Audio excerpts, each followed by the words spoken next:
Welcome to పైనుంచి సూర్యుడు bulletin. ముందుగా హెడ్లైన్స్. వీరభూమి వద్ద మాజీ ప్రధాని రాజీవ్ గాంధీకి నివాళులర్పించిన రాహుల్ గాంధీ.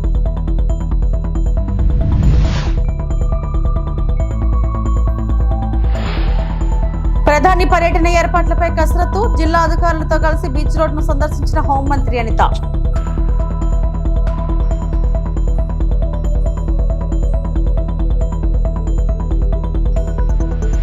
కాంగ్రెస్ బీజేపీ నాటకంలో భాగంగానే కేసీఆర్ కు నోటీసులు, మాజీ మంత్రి కేటీఆర్.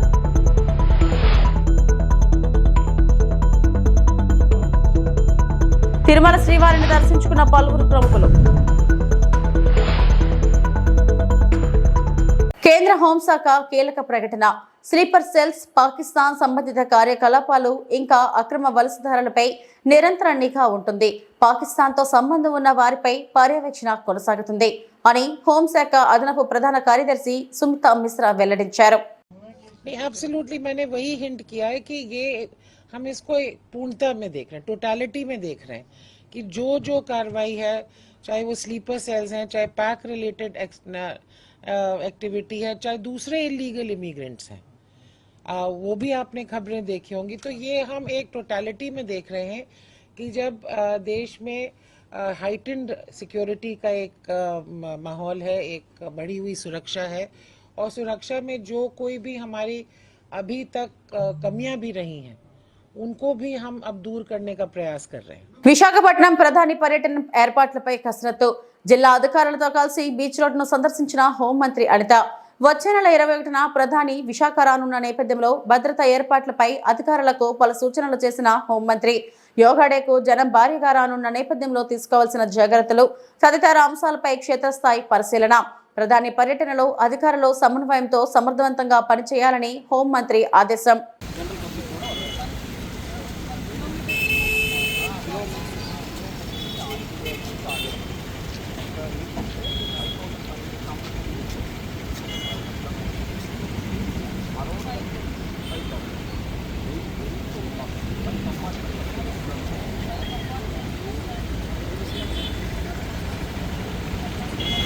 మన తిరగనే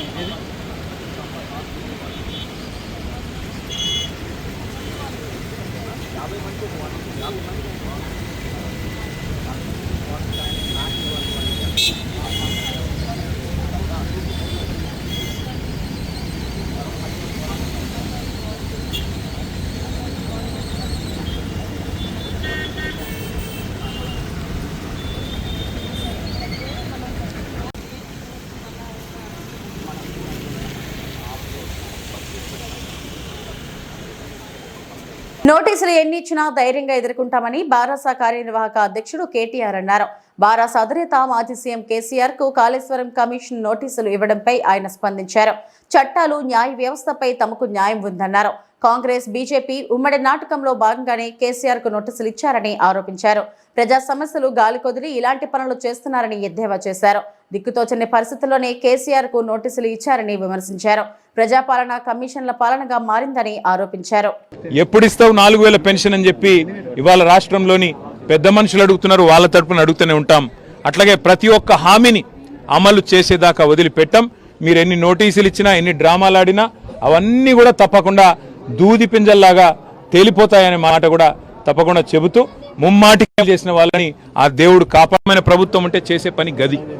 కానీ 3 నెలలు అయితే అసలు ఎస్ఎల్బీసీ టన్నెలు మీ కమిషన్ల ఆరాటంతో, మీ కక్కుర్తితోని ఏదైతే కూలిపోయిందో ఇంతవరకు అందులోంచి శవాలను కనీసం తీసే దమ్ము లేదు. కనీసం ఆ పనుల విషయంలో ఏం జరిగిందో చెప్పే పరిస్థితి లేదు. అదేవిధంగా సుంకిశాల రిటైనింగ్ వాల్ కూలిపోయింది. సుంకిశాల రిటైనింగ్ వాల్ కూలిపోతే ఇప్పటి వరకు ఆ సంస్థ మీద కానీ, ఆ ఎందుకు కూలిపోయిందన్న దాని మీద కానీ ఎలాంటి ఎంక్వైరీ లేదు, ఎలాంటి కమిషన్ లేదు. ఆ సంస్థ మీద ఎలాంటి చర్య తీసుకున్న పాపాన పోలేదు. వట్టెం పంప్ హౌస్ మునిగింది కాంగ్రెస్ వచ్చిన తర్వాత, ఇంతవరకు దాని మీద చర్యలు లేవు. పెద్దవాగు ప్రాజెక్టు 2 సార్లు కొట్టుకుపోయింది, దాని మీద చర్యలు లేవు. అందుకే ఇది కాంగ్రెస్ బీజేపీ కలిపి ఆడుతున్న, కలిపి వండుతున్న వంటకం ఏదైతే ఉందో, కాళేశ్వరాన్ని ఒక విఫల ప్రయోగంగా చిత్రీకరించే ప్రయత్నం ఏదైతే ఉందో, ప్రజలకు వాస్తవాలు తెలుసు. మాకు ఈ దేశంలోని చట్టాల మీద, న్యాయ వ్యవస్థ మీద మాకు సంపూర్ణమైన విశ్వాసం ఉంది. తప్పకుండా ఈ ప్రభుత్వాన్ని మాత్రం తప్పించుకుందామనే ప్రయత్నం చేస్తూ ఉన్నారు. అంటే కమిషన్ల పేరిట, కాలయాపన పేరిట, కమిటీల పేరిట. Greater Visakha municipal corporation deputy mayor గా ఎన్నికైన 64వ వార్డు కార్పొరేటర్ దాల్లి గోవింద్ రెడ్డికి గాజువాకలో అఖండ స్వాగతం లభించింది. జీవీఎంసీ ప్రధాన కార్యాలయం నుంచి బయలుదేరి వచ్చిన ఆయన గాజువాక బీసీ రోడ్ మీదుగా భారీ ర్యాలీగా వెళ్లి పెదగంటేడ కూడలిలో బిఆర్ అంబేద్కర్ విగ్రహానికి పూలమాల వేసి నివాళులు అర్పించారు. వేలాదిగా తరలి వచ్చిన జనసేన కార్యకర్తలు కూటమి శ్రేణులతో బీసీ రోడ్ దారి పొడవునా కిక్కిరిసిపోయింది. తన ఇంటికి చేరుకున్న గోవింద్ రెడ్డికి కుటుంబ సభ్యులు స్వాగతం పలికారు. అనంతరం ఆయన మీడియాతో మాట్లాడారు. తనకు డిప్యూటీగా అవకాశం కల్పించిన ఉప ముఖ్యమంత్రి పవన్ కళ్యాణ్ కు కూటమి నేతలకు కృతజ్ఞతలు తెలిపారు. తోటి కార్పొరేటర్లు కూడా ఎంతగానో సహకరించారని తెలిపారు. గ్రేటర్ అభివృద్ధికి చిత్తశుద్ధితో పనిచేస్తానని తెలిపారు. పవన్ కళ్యాణ్ తనకు దేవుడిగా అభివర్ణించారు. కార్యక్రమంలో ఉత్తరాంధ్ర రీజనల్ కోఆర్డినేటర్ నాగలక్ష్మి, గంధం వెంకట్రావు, గడసాల అప్పారావు తదితరులు పాల్గొన్నారు. జనసేన పార్టీ అధ్యక్షుడు వారు, ఆంధ్రప్రదేశ్ రాష్ట్ర ఉప ముఖ్యమంత్రి వర్యులు శ్రీ కొణిదెల పవన్ కళ్యాణ్ గారి ఆశీస్సులతో, జనసేన పార్టీ పిఎస్సి చైర్మన్ మంత్రివర్యులు నాదెండ్ల మనోహర్ గారి ఆశీర్వాదంతో, అదేవిధంగా విశాఖ జిల్లా అధ్యక్షులు south constituency MLA Shri Vamsikrishna Srinivas Yadav గారు, అలాగే విశాఖపట్నం రూరల్ అధ్యక్షులు, పెందుతి శాసనసభ్యులు, సీనియర్ ఎమ్మెల్యే పంచకల్ రమేష్ బాబు గారు, మాజీ మంత్రివర్యులు అనకాపల్లి శాసనసభ్యులు ఎమ్మెల్యే కొనకల రామకృష్ణ గారు, అలాగే యలమంచిలి ఎమ్మెల్యే సుందర విజయ్ కుమార్ గారు, తెలుగుదేశం పార్టీ రాష్ట్ర అధ్యక్షులు గాజువాక శాసనసభ్యులు అన్న శ్రీ పల్లా శ్రీనివాసరావు గారు, అలాగే మరొక ఎమ్మెల్యే గంటా శ్రీనివాసరావు గారు, అలాగే బీజేపీ ఎమ్మెల్యే అయినటువంటి విష్ణుకుమార్ రాజు గారు, వెస్ట్ ఎమ్మెల్యే అయినటువంటి గణబాబు గారు, అలాగే నాకు తోడుగా ఉంటూ నా విజయంలో నేను డిప్యూటీ మేయర్ గా అవడానికి సహకరించినటువంటి నా తోటి కార్పొరేటర్లు, అదేవిధంగా నన్ను ఈ వార్డులో అత్యధిక మెజార్టీతో 64 వార్డులు అత్యధిక మెజార్టీతో గెలిపించినటువంటి ప్రజలు, అదేవిధంగా గ్రేటర్ విశాఖ మున్సిపల్ కార్పొరేషన్ అయినటువంటి ముఖ్య నాయకులు, కార్యకర్తలు, జన సైనికులు, వీర మహిళలు, కూటమి నాయకులు, ముఖ్యంగా మీడియా మిత్రులకి అందరికీ కూడా ఈ రోజు నేను గ్రేటర్ విశాఖ మున్సిపల్ కార్పొరేషన్ లో డిప్యూటీ మేయర్ ఎన్నికైనందుకు మీ అందరికీ కూడా ముందుగా మనస్ఫూర్తిగా ధన్యవాదాలు తెలియజేస్తాను. ప్రజల యొక్క ఆశీర్వాదం 64 వార్డులో జనసేన పార్టీ తరఫున కార్పొరేటర్ గా పోటీ చేయడానికి అవకాశం ఇస్తే ప్రజలందు వారి యొక్క ఆశీస్సులతో 64 వార్డులో భారీ మెజార్టీతో గెలవడం జరిగింది. గెలిచిన తర్వాత పూర్తిగా ఎటువంటి అరాచకాలు కానీ, ఎటువంటి అన్యాయాలు కానీ, ఎటువంటి లంచాలు కానీ పోకుండా చక్కగా నీతిగా నిజాయితీగా జనసేన పార్టీ ఏదైతే చెప్పిందో నీతి నిజాయితీ మార్పుగా 64 వార్డులు అత్యధిక నిధులతో, జీవీఎంసీ నిధులతో చాలా వరకు పూర్తిగా అభివృద్ధి చేయడం జరిగింది. అవన్నీ కూడా దృష్టిలో పెట్టుకొని పార్టీకి విజేతగా ఉన్నానని మొదటి నుంచి కూడా గాజు గ్లాస్ గుర్తుగా సింబల్ మీద గెలిచిన దగ్గర నుంచి కూడా పార్టీకి విధేయతగా ఉన్నానని మన జనసేన పార్టీ అధ్యక్షులు, నా దైవం శ్రీ పవన్ కళ్యాణ్ గారు ఈ రోజు నన్ను డిప్యూటీ మేయర్ అవకాశం ఇచ్చారు.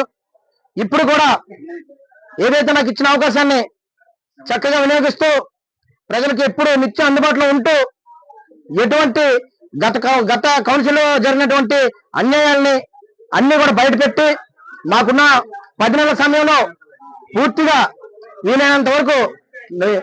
బుధవారం వేకువజామున పడిన పిడుగుపాటుకు 2 మేలు రకం జెర్సీ ఆవులు మృతి చెందిన సంఘటన రైతుని శోకసంద్రంలో నింపింది. అనకాపల్లి జిల్లా సబ్బవరం మండలంలోని పెద్దకొల్లపాలెం శివారు జగన్నాథపురంలో రైతు మోపాడ అప్పారావు, మోపాడ అప్పలరాజులు పాడి పరిశ్రమని నమ్ముకొని నెల రోజుల క్రితం మేలు రకం జెర్సీ ఆవులు ఒక్కొక్కటి ₹1,00,000 చొప్పున 2 లక్షలు పెట్టి 2 ఆవులు కొనుగోలు చేశారు. అవి రోజుకి ఒక్కొక్క ఆవు 9 లీటర్ల చొప్పున 36 లీటర్ల పాలు ఇవ్వడంతో రైతు జీవనం సాగిస్తున్నారు. యథావిధిగా మంగళవారం రాత్రి ఆవులని ఆరుబయట కట్టి ఇంటికి వెళ్లిపోయాడు. బుధవారం అర్ధరాత్రి నుంచి కురుస్తున్న వానతో పాటు సుమారు 4 గంటల ప్రాంతంలో దగ్గరలో ఉన్న చింత చెట్టుపై భారీ శబ్దంతో పిడుగులు పడటంతో తన 2 ఆవులు చనిపోయాయని రైతులు వాపోయారు. ఆవులు చనిపోవడంతో తాను ఉపాధి కోల్పోయి రోడ్డున పడిపోయానని ప్రభుత్వం తనను ఆదుకోవాలని కోరుతున్నారు. ఈ కార్యక్రమంలో స్థానిక రైతులు బోండా రాజు, దేవానంద్ తదితరులు పాల్గొన్నారు. ఎలక్ట్రానిక్ మీడియా సభ్యులకు అందరికీ నా నమస్కారాలు అండి. నా పేరు బొండారాజు, పెదగొల్లపురం గ్రామ పంచాయతీ, జగన్నాథపురం గ్రామ కాపురస్తుడిని. మా గ్రామంలో కాపురస్తులైనటువంటి మోపడి అప్పారావు గారు, అదేవిధంగా మోపడి అప్పలరాజు గారు ఇద్దరు కూడా వాళ్ళ దినచర్య కొరకు పాడి పశువులు 2 ఆవులు మేపుకుంటూ ఉంటే రాత్రి వాతావరణ అనుకూలించక పిడుగుపడి 2 ఆవులు కూడా మరణం చెందడం జరిగింది. ఈ 2 ఆవుల మరణం ఇంచుమించుగా వాళ్ళకి ఆర్థికంగా ఒక 2 లక్షల రూపాయల దాకా నష్టపరిహారం ఉంటుందండి. సో కావున మన వాతావరణ హెచ్చరిక శాఖ దీని ప్రకారంగా మన సిబ్బంది అంతా కూడా ఆల్రెడీ ఎంఆర్ఓ గారికి, విఆర్ఓ గారికి కూడా మేము ఇన్ఫార్మ్ చేయడం జరిగింది. వీళ్ళు ఈ దృష్టిని పెట్టుకున్న సిబ్బంది వాళ్ళకి ఆస్తి నష్టం జరగకుండా ఉన్న కొరకు ఎంత కొంత ప్రభుత్వం తరఫున సహాయం చేస్తారని చెప్పి తిరుమల శ్రీ వెంకటేశ్వర స్వామి వారిని పలువురు ప్రముఖులు దర్శించుకున్నారు. బుధవారం ఉదయం వీఐపీ విరామ సమయంలో టాటా గ్రూప్ చైర్మన్ నటరాజన్ చంద్రశేఖర్, మాజీ మంత్రి ఆర్కే రోజా, వర్తమాన సినీ నటి రవలి, సంగీత దర్శకుడు తమన్, సినీ కథానాయకులు ఆది, అశ్విన్లో స్వామివారి సేవలో పాల్గొని మొక్కులు చెల్లించుకున్నారు. దర్శన అనంతరం రంగనాయకుల మండపంలో వేద పండితులు వేదాశీర్వచనం అందించగా ఆలయ అధికారులు శ్రీవారి తీర్థ ప్రసాదాలు అందజేసి పట్టు వస్త్రంతో సత్కరించారు.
ఆయన రాడు సార్, రండి మీరు.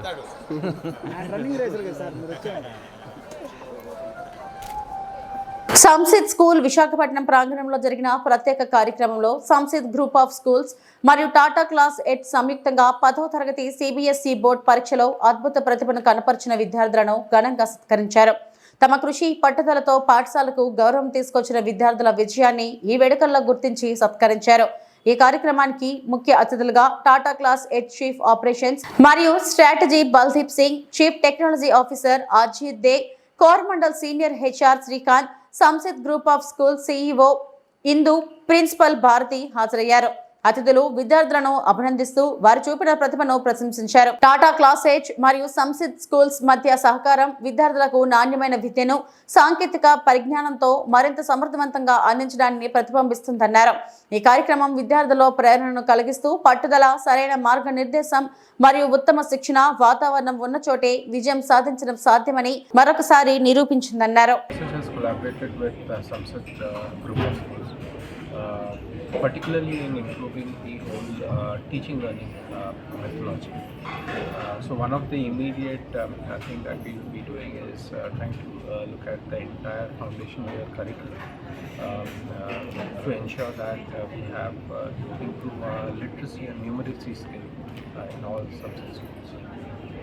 In addition, I think we will be also working with some schools to come out with some program like the Tata Build India program. It's a very unique program which will help students or our children to compete at a national level.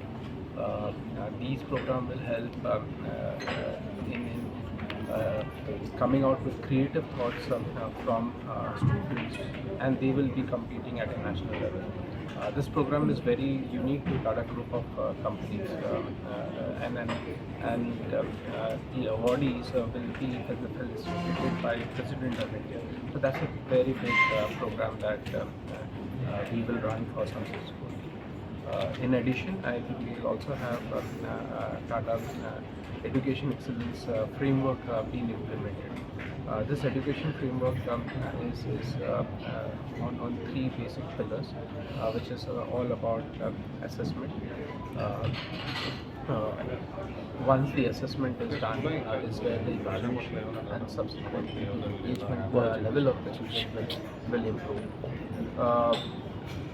All of it, this collaboration will help us prepare our children for the 21st century skills, which will help them to be resilient for different in the life. So here is where marriage is what Samsat is doing, is where they are preparing children for life. So this is what collaboration with Tata Classic would be.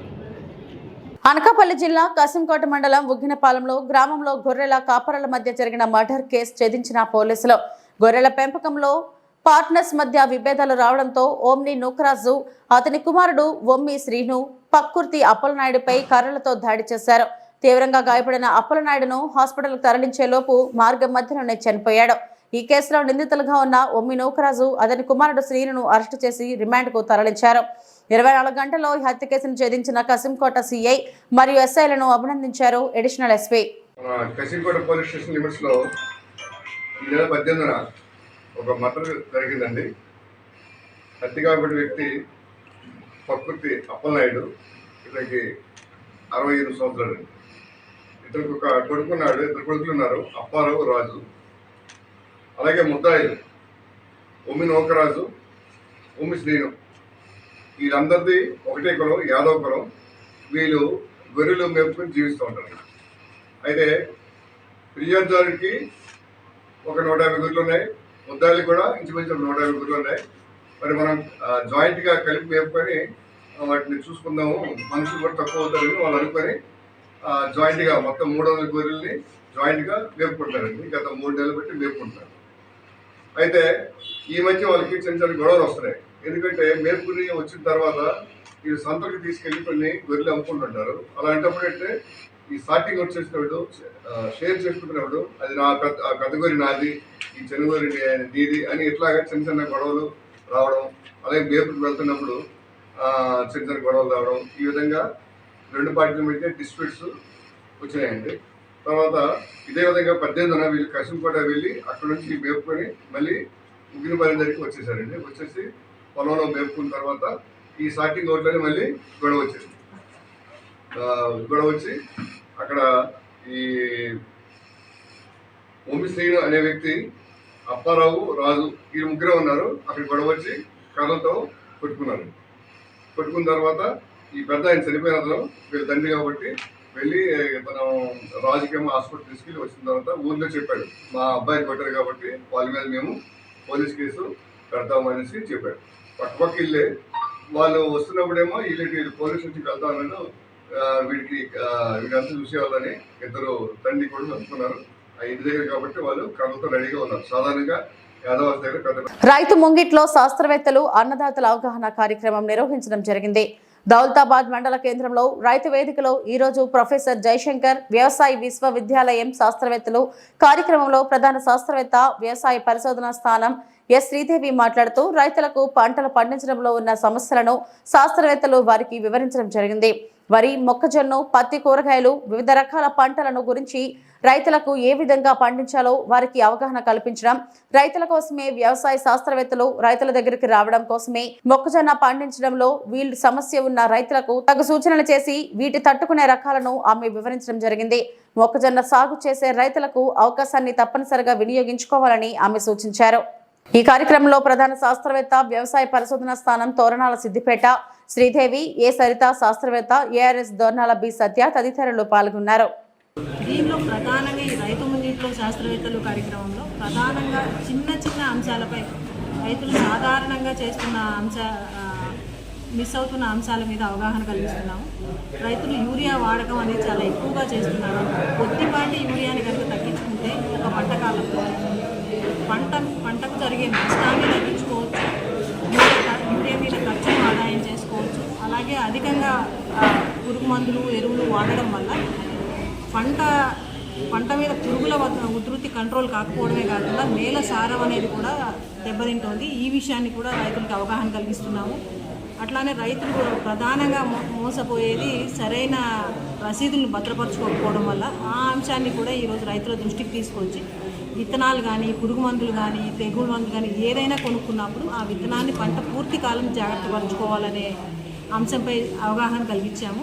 అలాగే చెట్లను పెంచుకోవడం ద్వారా పర్యావరణాన్ని కాపాడుకోవడము, నీటిని సరైన మోతాదులో ఆదా చేసుకుంటూ వినియోగించుకోవడం వంటి వివిధ రకాల అంశాల మీద పంటలకి అవగాహన కలిగించాము. దీంతోపాటు పంట సీజన్ అనేది స్టార్ట్ అవుతోంది కాబట్టి ఖరీఫ్ అనేది దానికి అవసరమయ్యే విత్తనాల మీద ఏ రకాలు వాడుకోవాలి, ఏ రకాలకి ఏమేమి తెగులను తట్టుకునే పురుగుల్ని తట్టుకునే శక్తి ఉంటుంది, మా వ్యవసాయ పరిశోధన స్థానంలో అందుబాటులో ఉన్న విత్తనాల గురించి, అలాగే వివిధ రకాల పురుగులు తెగులను యాజమాన్యం చేసుకునే పద్ధతుల మీద కూడా ఈరోజు రైతులకి అవగాహన కల్పించడం జరిగింది.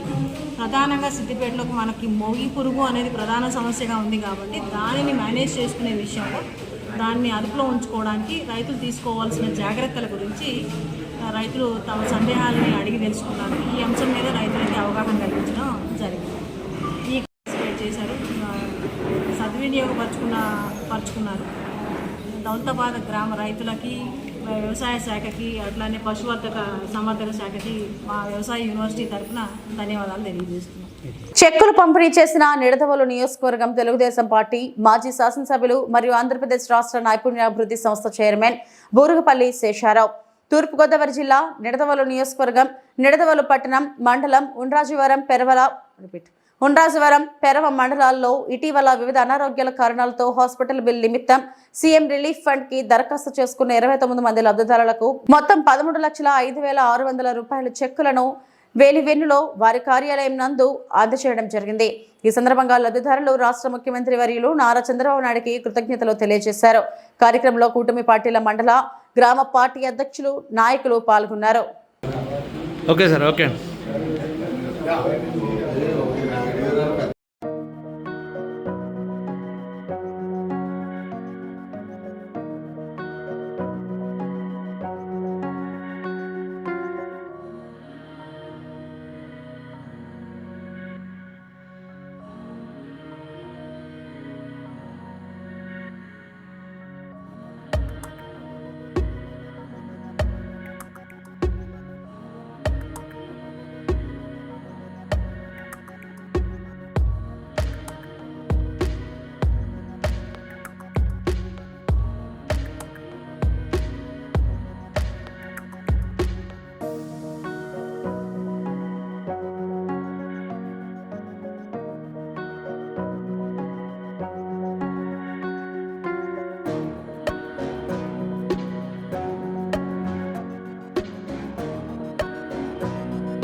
ఇవి ఇప్పటివరకు నా బులెటిన్ అప్డేట్స్. నమస్తే.